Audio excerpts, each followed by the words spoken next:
Indian coast guard में career मतलब समुद्र में सेवा और सम्मान। चलिए इस बारे में और जानते हैं। ये हैं हमारे समुद्री हितों के रक्षक। यही तो हैं जो भारत की समुद्री सीमाओं की हिफाजत करते हैं। तो समुद्र की इन बड़ी चुनौतियों का सामना करने के लिए क्या खासियतें होनी चाहिए? आईसीजी मतलब इंडियन कोस्ट गार्ड। ये रक्षा मंत्रालय के तहत हमारे समुद्री इलाकों की हिफाजत करने वाली फोर्स है। तो सवाल यह है कि इस करियर के लिए कौन फिट है। चलिए देखते हैं कि क्या गुण होने चाहिए।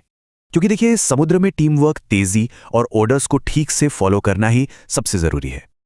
अच्छा, तो इस शानदार फोर्स को ज्वाइन कैसे किया जाए? इसके 4 मेन रास्ते हैं।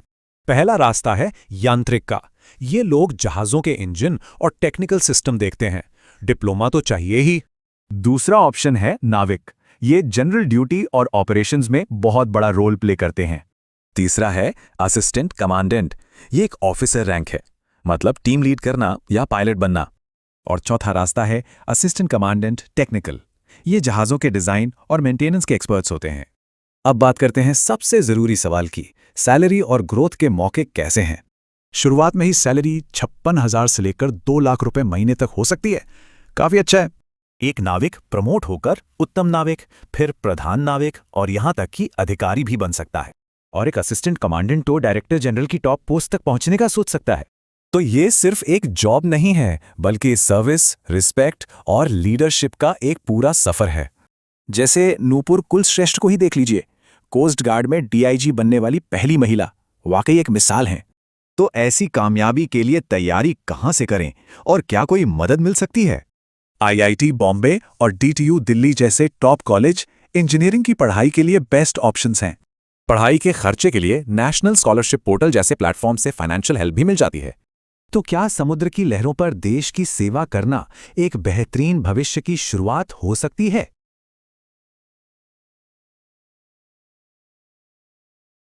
तो भारतीय वायुसेना में एक अधिकारी कैसे बना जाता है? चलिए इस पूरी प्रक्रिया को समझते हैं। देश के आसमान का प्रहरी बनने के लिए क्या करना होता है, आज यही समझेंगे।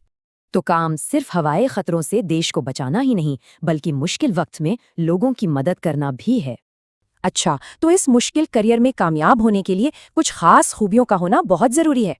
चलिए अब देखते हैं कि आईएएफ में कमीशन पाने के कौन से 3 मुख्य रास्ते हैं। ये रास्ते अलग अलग एजुकेशन लेवल पर मौके देते हैं, मतलब 12वीं के बाद भी और ग्रेजुएशन के बाद भी। पर रास्ता कोई भी हो, सबको लिखित परीक्षा, एसएसबी इंटरव्यू और कड़े फिजिकल और मेडिकल टेस्ट से गुजरना ही पड़ता है। चुने गए कैडेट्स को देश की इन टॉप अकेडमियों में बहुत सख्त ट्रेनिंग दी जाती है। कमीशन मिलने पर अधिकारी 3 में से एक ब्रांच में जाते हैं, फ्लाइंग, टेक्निकल या फिर ग्राउंड ड्यूटी। यहाँ करियर का रास्ता भी एकदम साफ है, फ्लाइंग ऑफिसर से लेकर एयर मार्शल तक। इस रास्ते पर चलने के लिए प्रेरणा की कोई कमी नहीं है, और इसका एक बड़ा उदाहरण है गुंजन सक्सेना। सोचिए, 1999 के कारगिल युद्ध के दौरान वो कॉम्बैट जोन में उड़ान भरने वाली पहली महिला ऑफिसर थी। अब बात करते हैं सैलरी की। तो एक ऑफिसर की शुरुआती सैलरी काफ़ी अच्छी होती है। हाँ, लेकिन इस बेहतरीन ट्रेनिंग के लिए जो कोर्स फीस है, उसमें काफ़ी अंतर हो सकता है। पर पैसों की वजह से किसी को रुकने की ज़रूरत नहीं है। मदद के लिए कई स्कॉलरशिप और लोन मौजूद है। स्कॉलरशिप के लिए सरकारी नेशनल स्कॉलरशिप पोर्टल या बडी फॉर स्टडी जैसे प्लेटफॉर्म्स देखे जा सकते हैं। और लोन के लिए विद्या लक्ष्मी पोर्टल है। कुछ राज्यों में स्टूडेंट क्रेडिट कार्ड्स हैं और बैंक तो हैं ही। तो सवाल ये है कि क्या सेवा, साहस और समर्पण से भरा जीवन ही किसी की असली मंजिल है?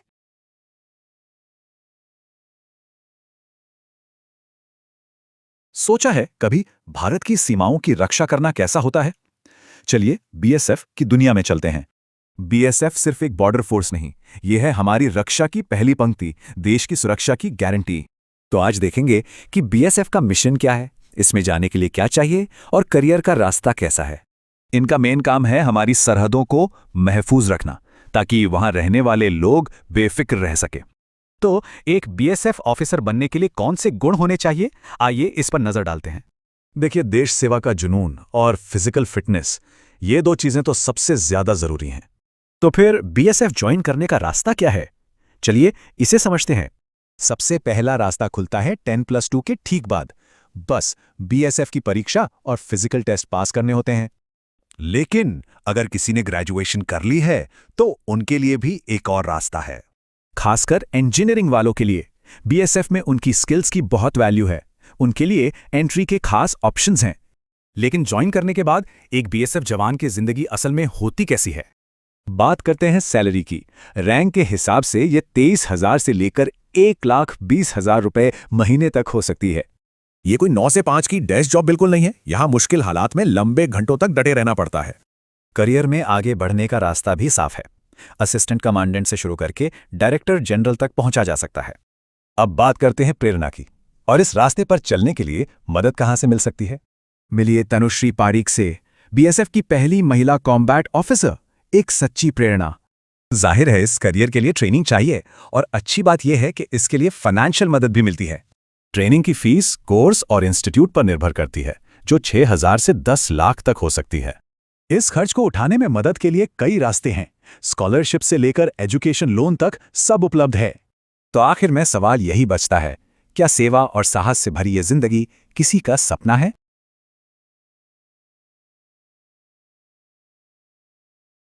भारतीय नौसेना में ऑफिसर बनना चाहते हैं? तो चलिए जानते हैं कि यह सफर कैसा होता है। सबसे पहला सवाल तो यही है, क्या देश की समुद्री सीमाओं की रक्षा करने का जज्बा है? तो एक नेवी ऑफिसर की भूमिका क्या होती है और उनमें क्या गुण होने चाहिए, आइए देखते हैं। इनका सबसे बड़ा काम है देश को समुद्री खतरों से बचाना और दूसरी सेनाओं की मदद करना। जिम्मेदारियां भी कई हैं, जैसे जहाज चलाना, लोगों को बचाना और बड़ी बड़ी मशीनों की देखरेख। और हाँ, कुछ खास बातें जरूरी हैं, जैसे देश सेवा का जुनून और अच्छी तैराकी। ठीक है, तो अब सवाल यह है कि नेवी में एंट्री कैसे मिलती है?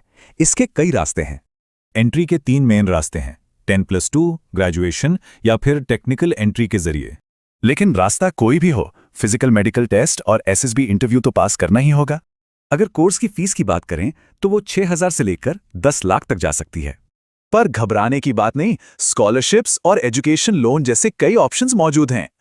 चलिए अब सिलेक्शन के बाद की बात करते हैं। यहां से शुरू होती है असली ट्रेनिंग। ट्रेनिंग होती है एनडीए पुणे और इंडियन नेवल अकेडमी जैसे देश के टॉप इंस्टीट्यूट्स में। और ये देखिए, करियर में आगे बढ़ने का पूरा रास्ता, एक के बाद एक रैंक्स। अब जरा सैलरी और वर्क लाइफ पर भी नजर डाल लेते हैं। एक ऑफिसर की मंथली सैलरी 56,000 से 2.5 लाख रुपए तक हो सकती है। वर्क कल्चर काफी डिमांडिंग होता है। शिफ्ट में काम, लंबे घंटे और ज्यादातर ड्यूटी बाहरी होती है। यह सफर मुश्किल जरूर है, पर नामुमकिन नहीं। मिलिए एक ऐसी ही मिसाल से। ये है आर मीरा। वो अपने बड़गांव समुदाय से नौसेना अधिकारी बनने वाली पहली महिला हैं। 22 हफ्तों की कड़ी ट्रेनिंग के बाद वो सब लेफ्टिनेंट बनी। वाकई एक बड़ी प्रेरणा। तो अब रास्ता तो साफ है। सोचने वाली बात यह है कि देश की समुद्री रक्षा में कोई क्या भूमिका निभाना चाहेगा।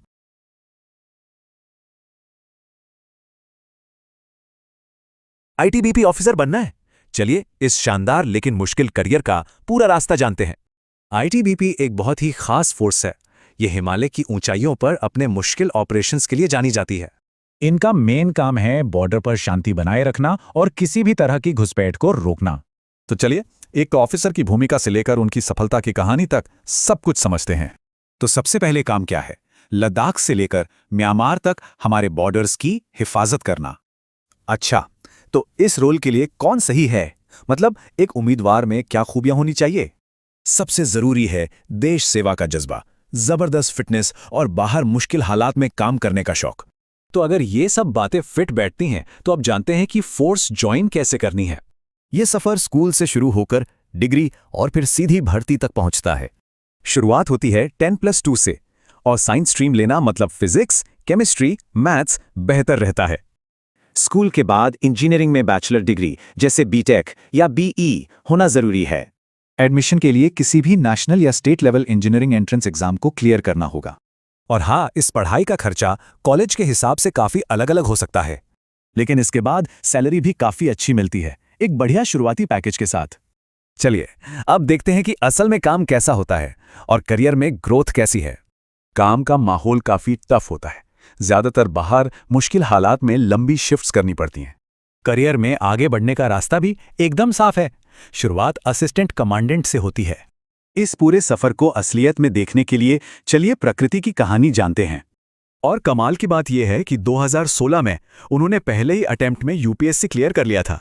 उनकी कामयाबी एक मिसाल है कि मेहनत से कोई भी इस मुकाम तक पहुंच सकता है। तो ये करियर देश सेवा, एडवेंचर और प्रोफेशनल ग्रोथ का एक जबरदस्त कॉम्बिनेशन है।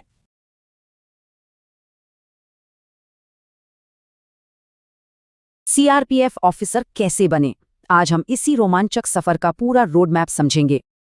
ये सिर्फ एक नौकरी नहीं, देश की सेवा का मिशन है। तो चलिए इस सम्मानित फोर्स में शामिल होने का तरीका जानते हैं। एक सीआरपीएफ ऑफिसर की सबसे बड़ी जिम्मेदारी है देश में कानून और व्यवस्था बनाए रखना। इनके काम बहुत अलग अलग तरह के होते हैं, क्राउड कंट्रोल से लेके युद्ध के समय सेना की मदद करने तक। अब सवाल ये है कि एक कामयाब ऑफिसर बनने के लिए कौन कौन से गुण होने चाहिए। दूसरों की मदद करने का जज्बा और आउटडोर काम करने का शौक, ये गुण इस करियर की नींव हैं। सीआरपीएफ में एंट्री के 2 रास्ते हैं, या तो 10+2 के बाद भर्ती परीक्षा पास करें या फिर टेक्निकल रोल के लिए ITI सर्टिफिकेट लें। अच्छा, फोर्स में जिंदगी असल में होती कैसी है? चलिए अब इसे भी समझ लेते हैं। वर्किंग कल्चर काफी डिमांडिंग होता है, ज्यादातर काम आउटडोर होता है और हालात भी मुश्किल हो सकते हैं। लेकिन सीआरपीएफ में तरक्की का एक साफ रास्ता भी है, असिस्टेंट कमांडेंट से लेकर डायरेक्टर जनरल तक। और हाँ, सर्विस को सपोर्ट करने के लिए एक अच्छी सैलरी रेंज भी दी जाती है। ये सैलरी रेंज ऑफिशियल सरकारी आंकड़ों पर आधारित है, जैसा कि यहाँ दिया गया है। इस फोर्स में कई ऐसे लोग भी हुए हैं जिन्होंने अपनी छाप छोड़ी है और इतिहास रचा है। ऐसी ही एक मिसाल है एनी अब्राहम। वो रैपिड एक्शन फोर्स में पहली महिला इंस्पेक्टर जनरल बनी। उनकी कहानी दिखाती है कि सीआरपीएफ में करियर कितना प्रभावशाली और लंबा हो सकता है। तो सवाल ये है कि इस रास्ते पर चलकर देश की सेवा करने के लिए पहला कदम क्या होगा।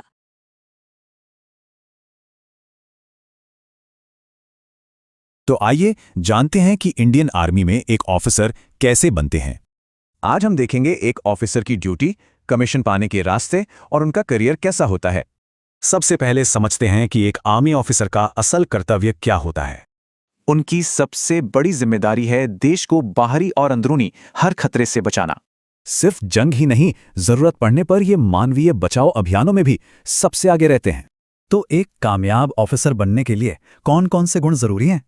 तो चलिए अब देखते हैं कि आर्मी में कमीशन पाने के कौन कौन से रास्ते हैं। हाँ, तो एक कमीशन्ड ऑफिसर बनने के लिए कई अलग अलग रास्ते मौजूद हैं। एक सबसे आम रास्ता है 10+2 के ठीक बाद अप्लाई करना। साइंस से ग्रेजुएशन करने वालों के लिए भी एक खास रास्ता है। और अगर किसी ने इंजीनियरिंग की है तो उन्हें इंडियन मिलिट्री एकेडमी में डायरेक्ट एंट्री मिल सकती है। एक और ऑप्शन है शॉर्ट सर्विस कमीशन, जिसमें 10 साल की सर्विस का मौका मिलता है। तो अब ये समझना जरूरी है कि एक ऑफिसर की रोजमर्रा की जिंदगी और करियर होता कैसा है। ये रोल जबरदस्त हिम्मत की मांग करता है, क्योंकि ऑफिसर्स देश के किसी भी कोने में पोस्टेड हो सकते हैं। एक लेफ्टिनेंट की शुरुआती सैलरी करीब 56,100 रुपये महीना होती है। और ये सैलरी काफी बढ़ सकती है, जैसे चीफ ऑफ आर्मी स्टाफ की सैलरी लगभग 2.5 लाख रुपए है। और ये है रैंक के हिसाब से करियर में आगे बढ़ने का पूरा रास्ता। अब बात करते हैं फाइनेंशियल सपोर्ट की, जो तैयारी में मदद कर सकता है। कई तरह की स्कॉलरशिप्स, सरकारी पोर्टल्स और दूसरी सर्विसेज के जरिए मिल सकती हैं। इसके अलावा एजुकेशन लोन और बैंक प्रोग्राम्स भी पढ़ाई के लिए आर्थिक मदद देते हैं। आइए अब एक ऐसी ही प्रेरणा देने वाली असली कहानी देखते हैं। ये हैं कैप्टन दिव्या अजित कुमार, जो अपने परिवार से सेना में आने वाली पहली सदस्य हैं। उन्होंने कई ऐतिहासिक काम किए, जैसे कैडेट का सबसे बड़ा सम्मान स्वॉर्ड ऑफ ऑनर जीतना। तो ये पूरा सफर हमें एक आखिरी सवाल पर लाता है, सेवा के लिए तैयार एक लीडर में क्या गुण होते हैं?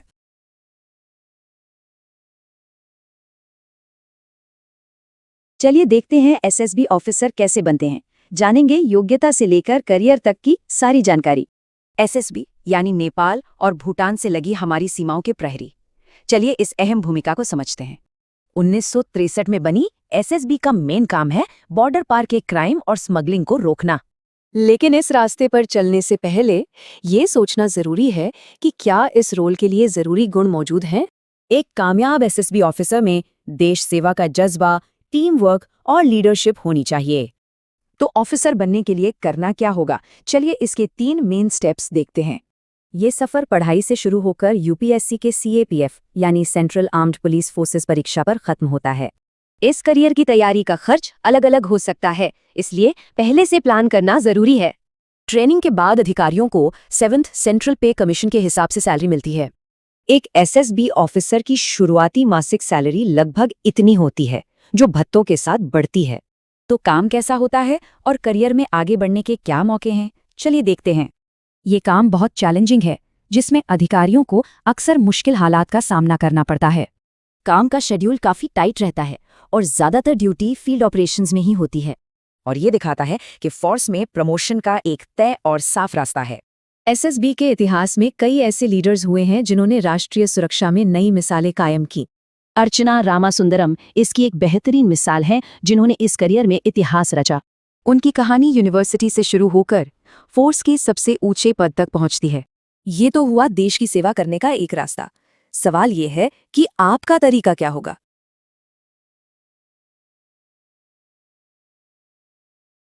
तो अग्निपथ योजना आखिर है क्या? आइए भारतीय सेना में सेवा और हुनर सीखने के इस खास मौके के बारे में जानते हैं। तो चलिए देखते हैं कि ये अनोखा रास्ता देश सेवा को करियर से कैसे जोड़ता है। सबसे पहले, ये अग्निवीर हैं कौन? ये वो जवान हैं जो 4 साल के लिए सेना में शामिल होते हैं। तो इस सफर पर कौन कौन जा सकता है? चलिए इसकी जरूरी शर्तों पर एक नजर डालते हैं। सबसे पहली शर्त है 10+2 की पढ़ाई, और हां, किसी भी स्ट्रीम से चलेगा। उम्र की बात करें तो 17.5 से 21 साल के बीच होनी चाहिए। सिर्फ उम्र और पढ़ाई ही नहीं, कुछ और बातें भी हैं जो एक अग्निवीर के लिए जरूरी हैं। अगर ये सब शर्तें पूरी होती हैं तो सिलेक्शन प्रोसेस में ये 3 स्टेप्स पार करने होते हैं। सिलेक्ट होने के बाद अग्निवीर सेना, नौसेना या वायुसेना में एक नॉन कमीशन्ड ऑफिसर बनते हैं। अब बात सैलरी की। हर महीने 30 से 40 हजार रुपए तक मिल सकते हैं। सेवा शुरू करने से पहले नासिक में 31 हफ्तों की एक जबरदस्त ट्रेनिंग होती है। इन 4 सालों के दौरान हर सर्विस में तरक्की का एक साफ रास्ता बना हुआ है। और अब वो सवाल जिसका सबको इंतजार है, 4 साल बाद क्या होगा? 4 साल बाद 25% को पक्की नौकरी मिल जाती है। बाकी 75% नई स्किल्स के साथ सिविलियन लाइफ में लौटते हैं। जो लोग वापस आते हैं, उनकी आगे की पढ़ाई के लिए कई तरह की फाइनेंशियल हेल्प भी मौजूद है। लोन और स्कॉलरशिप के लिए ये सरकारी और प्राइवेट पोर्टल्स बहुत काम के हैं। तो 4 साल की ये सेवा और एक नया भविष्य। अब रास्ता कौन सा चुनना है?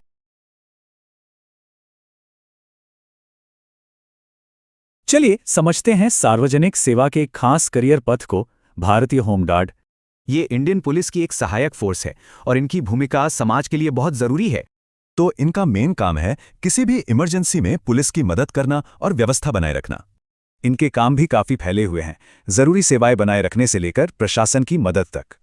तो सवाल यह है कि इस रोल के लिए किस तरह के गुण होने चाहिए? सबसे जरूरी है दूसरों की मदद करने का जज्बा। यही इस मिशन की असली नींव है। इस जॉब में ज्यादातर काम बाहर का होता है, वो भी अलग अलग मौसम और हालात में। और हां, देश की सेवा करने और बहादुरी दिखाने का जुनून तो होना ही चाहिए। फिजिकली फिट रहना भी बहुत जरूरी है, क्योंकि काम में काफी मेहनत लगती है। अगर ये सारी बातें ठीक लगती हैं तो होमगार्ड बनने के लिए ये रहे 3 सिंपल स्टेप्स। अच्छा, अब बात करते हैं कि इस जॉब में एक आम दिन कैसा होता है। सैलरी की बात करें तो वो इस रेंज में होती है, हालांकि ये आंकड़ा बदल सकता है। काम काफी डिमांडिंग है, शिफ्ट्स लंबी होती हैं और हालात अक्सर मुश्किल होते हैं। नौकरी शहर और गांव दोनों जगह मिल सकती है, यहां तक कि खास बॉर्डर विंग यूनिट्स में भी। तो इसमें भविष्य कैसा है? चलिए करियर में ग्रोथ और एक असली कहानी देखते हैं। देखिए, करियर का रास्ता सीधा है। ट्रेनिंग के बाद एक आम नागरिक पक्का होमगार्ड बन जाता है। और सबसे कमाल की बात यह है कि इस रोल में लोग समाज पर वाकई बड़ा असर डाल सकते हैं।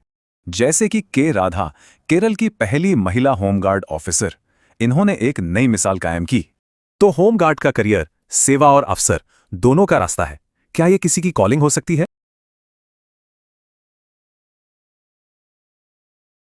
चलिए समझते हैं इंडियन आर्मी में अफसर बनने का पूरा सफर। तो पहले अफसर की ड्यूटी, फिर कमीशन पाने के रास्ते और करियर के बारे में जानेंगे। तो शुरुआत होती है मिशन से। एक अफसर की सबसे बड़ी जिम्मेदारी है देश की सुरक्षा, मतलब हर तरह के खतरों से देश को बचाना और मुश्किल वक्त में लोगों की मदद करना। इस रोल के लिए कुछ खास गुण चाहिए, जैसे मजबूत इरादे और लीडरशिप। तो सवाल यह है कि इंडियन आर्मी में ऑफिसर कैसे बना जाए? पहला रास्ता खुलता है 10+2 के ठीक बाद। उम्र 18 साल से ज्यादा नहीं होनी चाहिए। ग्रेजुएट्स के लिए एक बहुत पॉपुलर रास्ता है कंबाइंड डिफेंस सर्विसेज एग्जाम।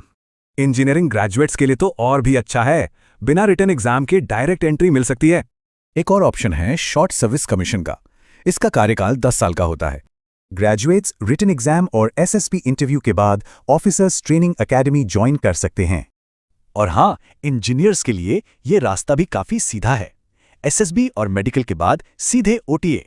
अच्छा, तो कमीशन मिलने के बाद एक अफसर की जिंदगी और करियर कैसा होता है? शुरुआत में एक लेफ्टिनेंट की सैलरी करीब 56,100 रुपये महीना होती है और ये बढ़ते बढ़ते चीफ ऑफ आर्मी स्टाफ के पद पर 2.5 लाख रुपए तक पहुंच सकती है। करियर में तरक्की कुछ इस तरह होती है, लेफ्टिनेंट, कैप्टन, मेजर और फिर आगे।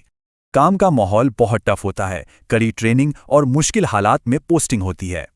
चलिए अब देखते हैं कि इस सफर में किस तरह की मदद मिल सकती है। पढ़ाई के लिए पैसों की जरूरत है तो कई स्कॉलरशिप्स के ऑप्शन मौजूद हैं। स्कॉलरशिप ही नहीं, बल्कि कई बैंक और सरकारी पोर्टल भी आसानी से एजुकेशन लोन देते हैं। प्रेरणा के लिए कैप्टन दिव्या अजित कुमार की कहानी से बेहतर क्या हो सकता है। उन्हें स्वॉर्ड ऑफ ऑनर मिला और उन्होंने पहले ऑल वुमेन परेड को भी लीड किया था। उनकी कहानी बताती है कि इस करियर में समर्पण से क्या कुछ हासिल किया जा सकता है। तो ये है पूरा रास्ता, इसकी चुनौतियां और सम्मान। सवाल ये है, क्या ये सफर हर किसी के लिए है?